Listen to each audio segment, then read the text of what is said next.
Soc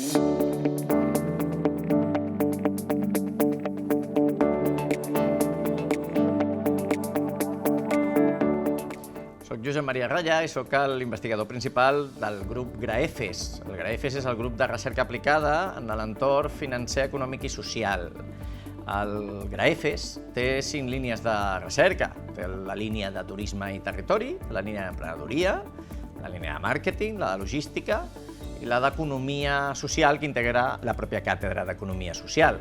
Entre les coses que fem avaluació de polítiques públiques. Per exemple, calculem l'impacte econòmic i social que pot tenir una determinada mesura legislativa, igual que ho pot tenir una empresa o ho pot tenir un esdeveniment.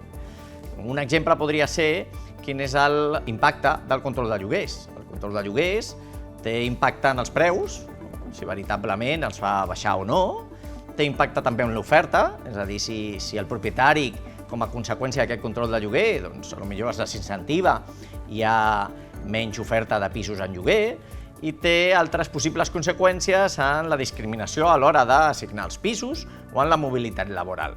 Doncs, per tant, el que fem amb aquest tipus d'anàlisi i amb aquest tipus de recerca és avaluar si una política pública funciona o no funciona, és efectiva o no.